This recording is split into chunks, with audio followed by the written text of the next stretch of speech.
प्यार से बोलिए धन गुरु नानक। बाबा नानक सिंह जी के वचन ही है ना कि हमारे गुनाह कितने भी बड़े क्यों ना हो, उसकी बख्शिश से बड़े नहीं है। प्यार से बोलिए धन गुरु नानक। कितना भी बड़ा गुनाह हो जाए, सबसे बड़ा गुनाह क्या है? गुरबाणी अनुसार किसी महापुरुष के नाम जपने वाले की बेअदबी, उसकी माफी नहीं है। प्यार से बोलिए धन गुरु नानक। कोई अध की कमाई वाला महापुरुष हो, संत हो, उसकी कोई बेअदबी करे, निरंकार नहीं बख्शता। प्यार से बोलिए धन गुरु नानक।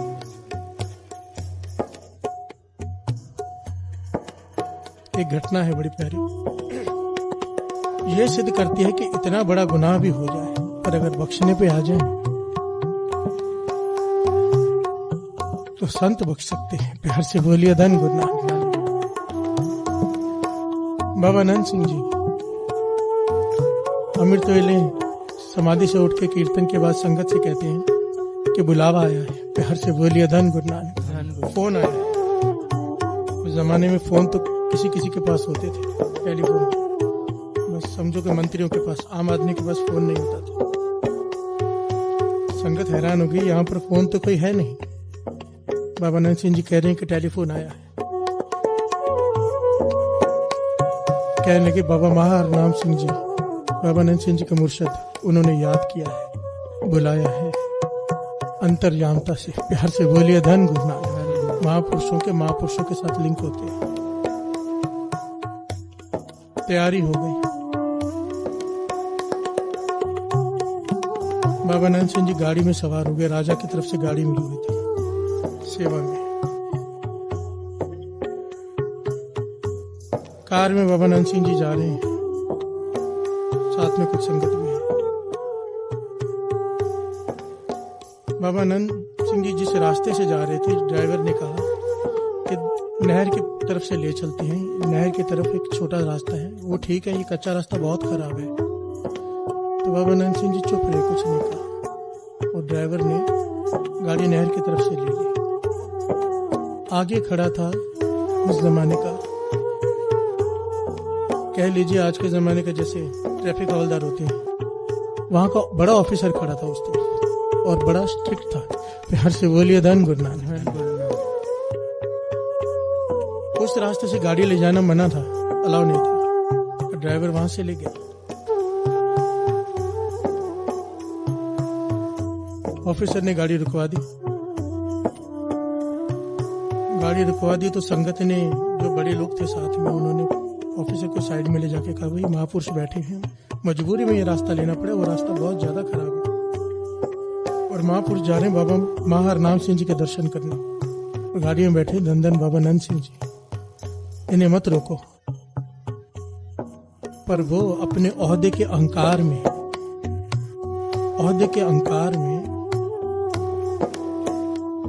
इतना भरा भुला कहने लगा बाबा जी को। बाबा महाराम सिंह जी के बारे में भी कहने लगा, बाबा नंद सिंह जी के बारे में भी कहने लगा। उन लोगों ने कहा कि अगर कुछ पैसे लेने हैं पैसे ले लो, पर ये उनके सत्कार में ये गलती मत करो। बाबा नंद सिंह जी ने देखा कि यहाँ पर दूर ले गए, उससे बातें हो रही हैं। बाबा नंद सिंह जी गाड़ी में से बाहर आ गए और थोड़ी दूर चलने लगे तो वो ऑफिसर उनके पास जाकर खड़ा हो गया और उनके एकदम आगे जाके खड़ा होकर कहने लगा कि मैं आपको नहीं छोड़ूंगा। प्यार से बोलिए धन गुरु नानक। बाबा नंद सिंह जी ने कोई जवाब नहीं दिया, चुप रहे, कुछ नहीं कहा और जाकर गाड़ी में बैठ गए और फिर उस ऑफिसर ने चालान काट दिया।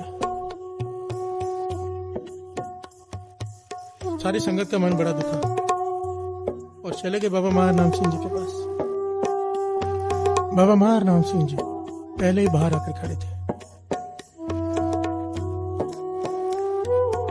और सब जानते थे क्या हुआ, फिर भी उनसे पूछा सच सच बताओ क्या हुआ रास्ते में। तो संगत ने कहा कि इस प्रकार से बाबा नंद सिंह जी की बेअदबी की है उसने। बाबा महाराम सिंह जी से यह बात सुनी नहीं गई, ताड़ी मारकर कहने लगे गया वो। प्यार से बोलिए धन गुरु नानक। नहीं बख्शा जाएगा, चाहे कुछ भी कर ले। ओहदा भी गया, नौकरी भी गई, और शरीर से भी गया। प्यार से बोलिए धन गुरु नानक। वचन निकल गए पूर्ण महापुरुषों के। क्यों? बाबा नंद सिंह जी का बेअदबी नहीं सहन कर सके बाबा महाराम सिंह जी। बाबा नंद सिंह जी चुप रहे, कुछ नहीं कहा। कुछ समय बाद ही उसे ऐसा रोग हुआ कि जितना इलाज करा रहे उतना ही बीमार पड़ते जा रहे। हद हो गई बीमारी की, खटिया पे हो गया, सिर्फ बोलने लायक ही रहा, बाकी शरीर का कोई अंग नहीं हिल रहा। प्यार से बोलिए धन गुरु नानक। ऐसा समय आ गया कि हद हो गई बीमारी की, शरीर पूरा दुख रहा है, दर्द कर रहा है, हकीमों को दिखा दिखा के थक गए। उस समय के संत हुए बाबा गुलाब सिंह जी, जिनके बारे में मशहूर था कि जब ये दवाई दे दें ऐसा कोई रोग नहीं जो ठीक नहीं हो सकता।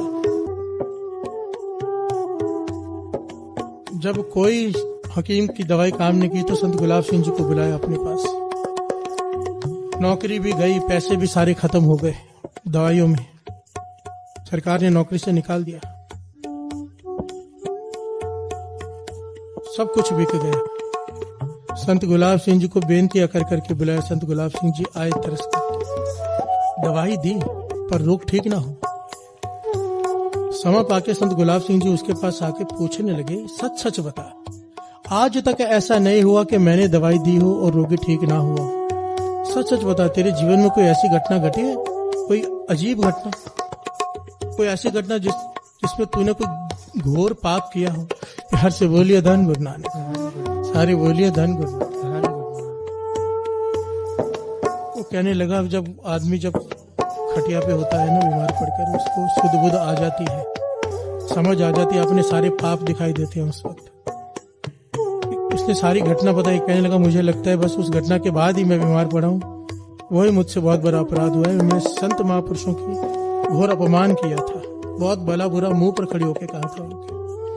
जब संत गुलाब सिंह जी ने बाबा नंद सिंह जी, बाबा महाराम सिंह जी का नाम सुना, हाथ जोड़ दिए, कहने लगा, मैं तेरा इलाज नहीं करूंगा, तू तो संतों का दुत्कारा हुआ है। प्यार से बोलिए धन गुरु नानक। वो भी बाबा नंद सिंह जी, बाबा महाराम सिंह जी। तेरा कुछ नहीं हो सकता, अगर अपना बचाव चाहता है तो बाबा नंद सिंह जी के चरणों में चला जा, उनसे बख्शा ले अपना अपराध। प्यार से बोलिए धन गुरु नानक। तो ये कहने लगा, ये अफसर कि अगर इतना तरस किया है तो बाबा नंद सिंह जी के पास आप ही ले चलो, मैं किस मुंह से जाऊं, आप ही बख्शा दो। संत गुलाब सिंह जी ने तरस किया, इसे खटिया पे उठा कर इसका परिवार लेके गया नानक सर में, बाबा नंद सिंह जी के पास।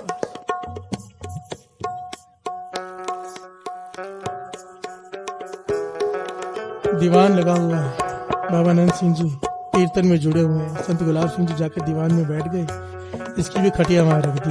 प्यार से बोलिए धन गुरु नानक। अब इसकी मन की अवस्था क्या होगी साध संगत जी?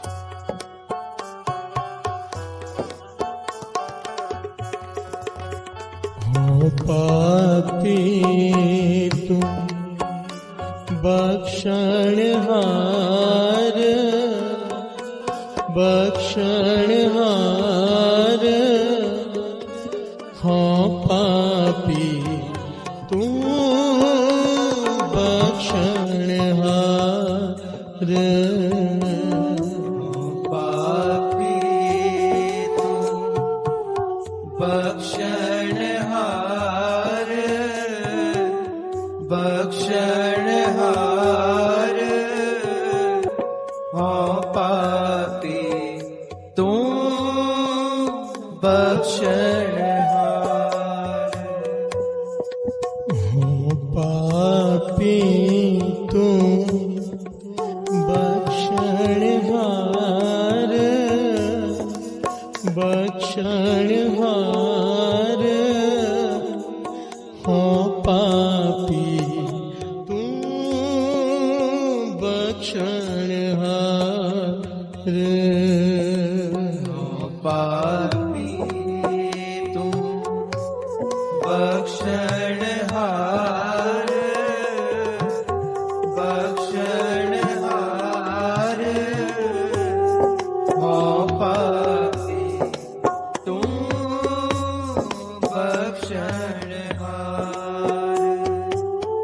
प्यार से बोलिए धन गुरु नानक। धन गुरु नानक। विनतियां कर रहे हैं मन में, बख्श दो। प्यार से बोलिए धन गुरु नानक। धन गुरु। समाप्त हुई दीवान की। संत गुलाब सिंह जी की तरफ देख के बाबा नानक सिंह जी कहने लगे, आओ महापुरुषों, कैसे दर्शन दे। संत गुलाब सिंह जी कहने लगे, बाबा नानक सिंह जी इसे बख्श दो। प्यार से बोलिए धन गुरु नानक। बाबा नानक सिंह जी कहने लगे, कौन है ये? तो संत गुलाब सिंह जी ने सारी घटना सुनाई कि इस प्रकार इसने आपकी बेइज्जती भी की थी, नहर की तरफ से गाड़ी जा रही थी। बाबा नानक सिंह जी कहने लगे, हमने तो कोई शराब नहीं दिया भाई, हमने तो कुछ भी नहीं कहा। तो संत गुलाब सिंह जी ने सेवादारों से सब कुछ पता कर लिया था। कहने लगे, आपने नहीं कहा, पर बाबा महाहर नाम सिंह जी ने कहा था। प्यार से बोलिए धन गुरु नानक। धन गुरु। सारे बोलिए धन गुरु नानक। धन गुरु नानक।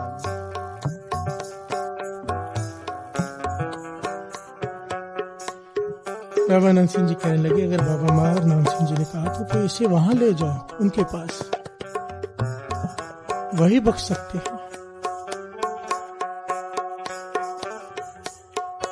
तो संत गुलाब सिंह जी ने वही बात की जो इस ऑफिसर ने की थी। कहने लगा, अगर उनके पास लेके जाते हैं, आपका हुक्म में जरूर जाएंगे वहीं पर बेनती आप साथ में चल के बख्शा दो। प्यार से बोलिए धन गुरु नानक। धन गुरु। बाबा नानक सिंह जी को भी तरस आ गया उसके ऊपर। बाबा नानक सिंह जी भी साथ में गए, साथ संगत जी। बाबा नानक सिंह जी, संत गुलाब सिंह जी।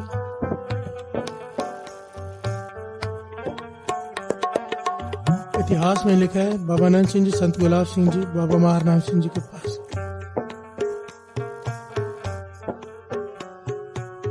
बाबा नानक सिंह ने जाके बेनती की। बेनती करने ही लगे थे, बाबा महार नाम सिंह जी कहने लगे, नहीं, उसे नहीं बख्शूंगा। प्यार से बोलिए धन गुरु नानक। धन गुरु। वो नहीं बख्शा जाएगा, उसके बारे में कोई बेनती मत करना। बाबा नानक सिंह जी ने हाथ जोड़ के सर झुका दिया, आंखें बंद, बैठे रहे।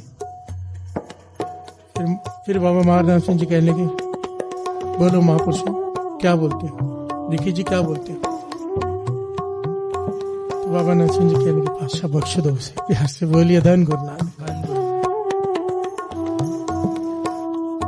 बाबा महाराज सिंह जी कहने लगे, उससे नहीं बख्श सकता, उसने तेरी बेदबी की है। जिसने तेरी बेदबी की हो, मैं उसे नहीं बख्श सकता। प्यार से बोलिए धन गुरु नानक। बाबा नानक सिंह जी ने बाबा महार नाम सिंह जी के चरण पकड़ लिए। पातशाह उसे बख्श दो। प्यार से बोलिए धन गुरु नानक। धन गुरु। संतों का हृदय देखो, जिसकी बेअदबी की वो उसके लिए चरण पकड़ रहे हैं बाबा महार नाम सिंह जी के। मन में कोई वैर भावना नहीं, एक ओंकार सतनाम कर्ता पुरख निर्भाव निर्वैर, किसी से बैर नहीं, चाहे कोई दुश्मन ही क्यों ना हो। प्यार से बोलिए धन गुरु नानक। धन गुरु। यह अवस्था किसकी हो सकती है? जिसके रोम रोम में मूल मंत्र बसा हो, जो मूल मंत्र का रूप ही हो गया हो। प्यार से बोलिए धन गुरु नानक। धन गुरु।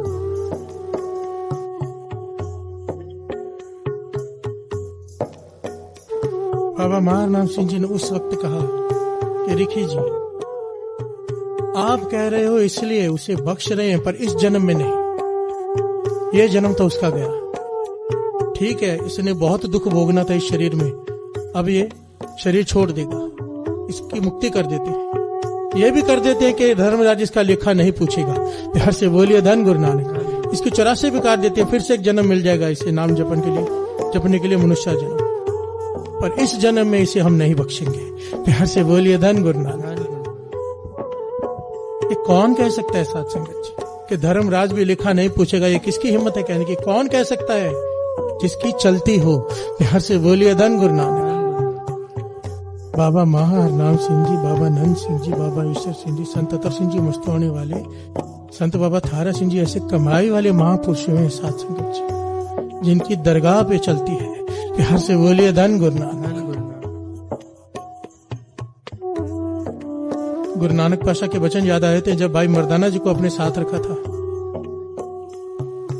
कहा था ना कि 3 वचन तूने मानने हैं साथ में रह रहे, तो एक तो अमृत वेला कभी नहीं छोड़ना, दूसरा रोमों के वेद भी नहीं करनी, केस कत्ल नहीं करनी, और तीसरा वचन कहा था भूल कर भी भूल कर भी किसी नाम जपने वाले संत की निंदा नहीं करनी है। प्यार से बोलिए धन गुरु नानक। वाहिगुरु जी का खालसा, वाहिगुरु जी की फतेह। बहुत समय पहले एक गांव में एक साधु महाराज रहते थे। वह अत्यंत सरल स्वभाव के, ईश्वर के भक्त और सेवा में लीन रहते थे। गांव के लोग उन्हें बहुत सम्मान देते थे। साधु महाराज का नाम गांव भर में प्रसिद्ध था, लेकिन एक व्यक्ति जिसका नाम रमेश था उन्हें पसंद नहीं करता था। रमेश को साधु महाराज का आदर सम्मान सहन नहीं होता था।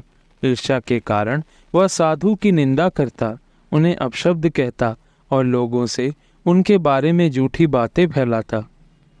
साधु महाराज को यह सब पता था, लेकिन उन्होंने कभी रमेश से शिकायत नहीं की। एक दिन रमेश ने सार्वजनिक रूप से साधु महाराज की निंदा करते हुए कहा कि यह साधु केवल दिखावा करता है, इसके अंदर कोई सच्चाई नहीं है, यह लोगों को धोखा दे रहा है।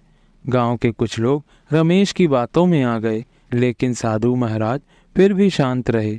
उन्होंने केवल इतना कहा, भगवान सब देख रहे हैं, जो जैसा बोएगा वैसा ही काटेगा। कुछ समय बाद रमेश के जीवन में मुसीबतें शुरू हो गई। उसकी फसलें खराब हो गई, व्यापार में घाटा होने लगा और उसका स्वास्थ्य भी बिगड़ने लगा। रमेश परेशान हो गया और सोचने लगा कि ऐसा क्यों हो रहा है। एक दिन उसकी पत्नी ने कहा, तुमने साधु महाराज की निंदा की है, वह ईश्वर के भक्त हैं, उनकी निंदा करके तुमने बहुत बड़ा पाप किया है, यह सब उसी का परिणाम है। रमेश को अपनी गलती का एहसास हुआ, लेकिन उसका अहंकार उसे माफ़ी मांगने से रोक रहा था। एक रात रमेश ने सपना देखा। उसे एक दिव्य स्वर सुनाई दिया, तुमने साधु की निंदा करके उनकी नहीं बल्कि मेरी निंदा की है, क्योंकि वे मेरे प्रिय भक्त हैं। जब तक तुम उनके पास जाकर माफ़ी नहीं मांगोगे, तुम्हारा कष्ट समाप्त नहीं होगा। अगले दिन रमेश साधु महाराज के पास गया। वह उनके चरणों में गिर पड़ा और रोते हुए अपनी निंदा के लिए क्षमा मांगी। साधु महाराज ने मुस्कुराते हुए कहा, बेटा, मैं तुम्हें पहले ही क्षमा कर चुका हूँ, लेकिन याद रखना, संतों की निंदा करके तुम स्वयं को ही नुकसान पहुँचाते हो। यह ईश्वर का नियम है। रमेश ने उस दिन से साधु की सेवा करना शुरू कर दिया और अपनी ईर्ष्या व अहंकार को त्याग दिया। धीरे धीरे उसका जीवन सुधरने लगा और वह भी ईश्वर की भक्ति में लीन हो गया। इस कथा से हमें यह सीख मिलती है कि संतों की निंदा करके हम केवल अपने ही जीवन को कष्टों से भरते हैं। संत ईश्वर के प्रिय होते हैं और उनकी निंदा करना ईश्वर की निंदा के समान है। हमें सदैव अपने शब्दों और कर्मों में संतुलन रखना चाहिए और संतों का आदर करना चाहिए। गुरवाणी में कहा गया, संत का निंदक महादुखिया, संत का निंदक महादुखिया। तो आइए हम इस शिक्षा को अपने जीवन में अपनाएं और निंदा के मार्ग को त्याग कर भक्ति और सेवा का मार्ग अपनाएं। सतनाम श्री वाहिगुरु। आज हम एक अत्यंत महत्वपूर्ण विषय पर चर्चा करेंगे, जो हमारे जीवन और आत्मा दोनों से जुड़ा है। यह विषय है संतों की निंदा। गुरवाणी हमें सिखाती है कि संत ईश्वर के प्रिय और उनके मार्गदर्शन पर चलने वाले होते हैं। वे हमें भक्ति और सेवा और सच्चाई का मार्ग दिखाते हैं। लेकिन जब कोई संत की निंदा करता है तो यह न केवल एक बड़ा पाप है, बल्कि हमारे जीवन में दुख और कष्ट का कारण भी बनता है। गुरवाणी में कहा गया, जो संतह निंदा करे सो दुखिया संसार। इसका अर्थ है कि जो संतों की निंदा करता है वह सदा दुख भोगता है। ऐसा क्यों? क्योंकि संत वही होते हैं जो ईश्वर के करीब हैं। उनकी निंदा करके हम स्वयं को ईश्वर से दूर कर लेते हैं। निंदा से हमारा मन अशांत हो जाता है, हमारे कर्म दूषित हो जाते हैं और हमें इसका परिणाम भुगतना पड़ता है।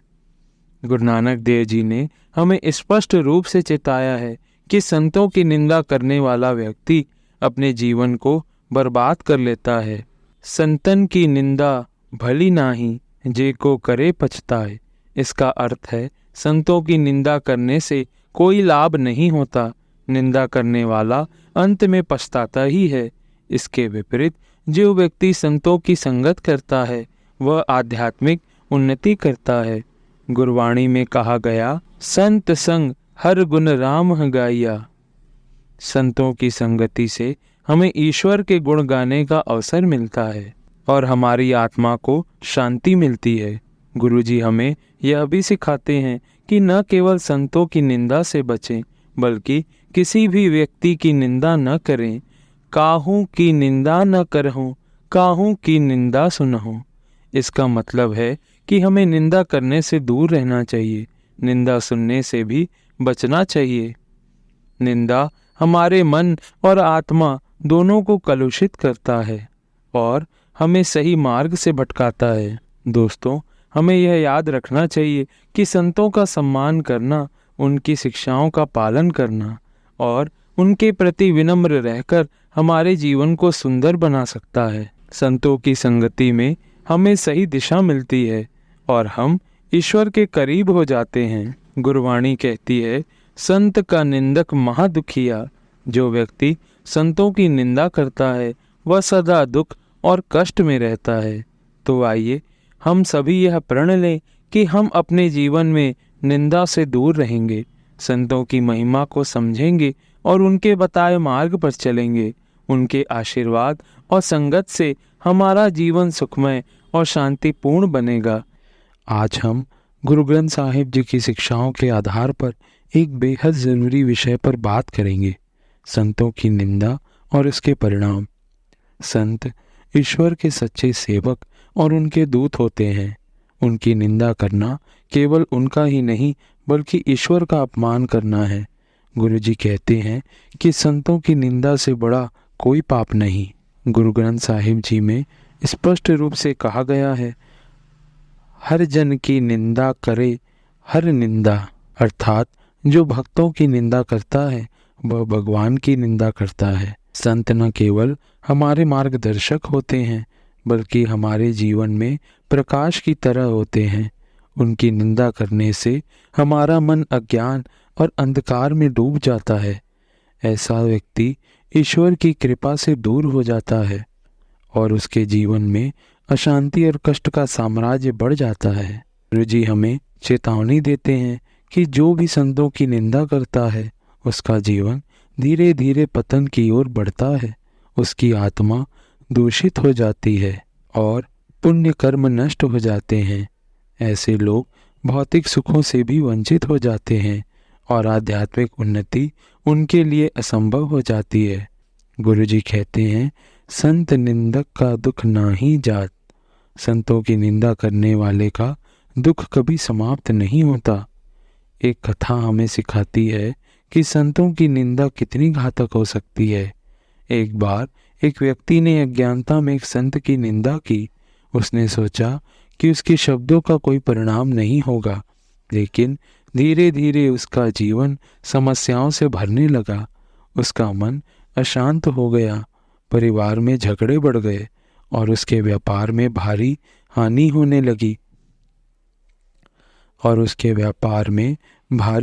होने लगी।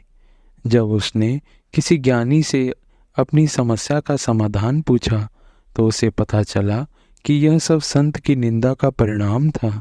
उस व्यक्ति ने पश्चाताप किया, संतों से क्षमा मांगी और तब जाकर उसका जीवन सामान्य हो पाया। गुरुजी हमें यह भी सिखाते हैं कि निंदा से बचने के लिए हमें संतों का सम्मान करना चाहिए और उनकी संगत में रहना चाहिए।